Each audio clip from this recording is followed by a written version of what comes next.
You hear me out? I just brought y'all one of my favorite cars, bro. It got a unique character from his headlights to his taillights, and it got a mean attitude that sound like this.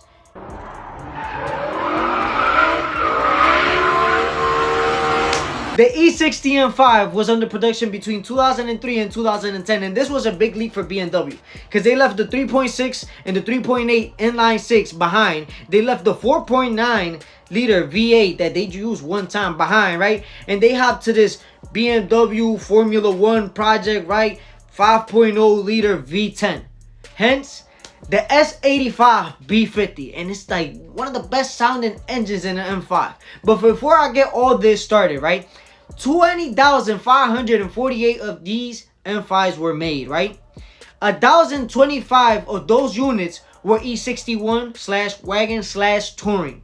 And 8,800 of those were sold in the United States, right? Now, this is the cheapest V10 that you could buy, but it's also the most expensive because a lot of maintenance go, into them. So if you do happen to buy one that's running, make sure those bearings get done for me. And they, more extended problems.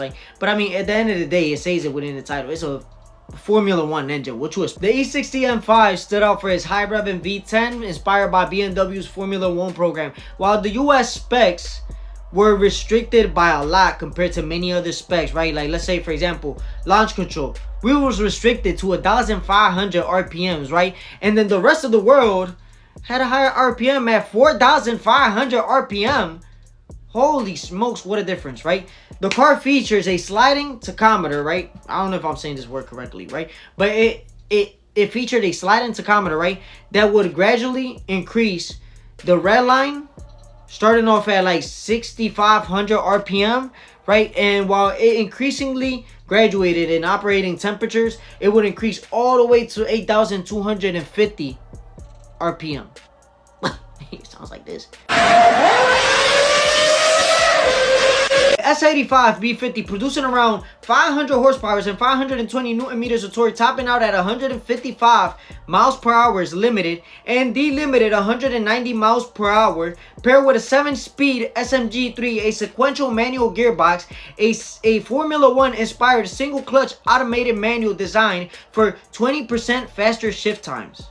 It was also offered in a 6-speed manual, making the E60 M5 a dual-purpose performance machine, pushing out both looks and the beautiful sounding V10, feel me? And this car is all around just unique to itself, feel me?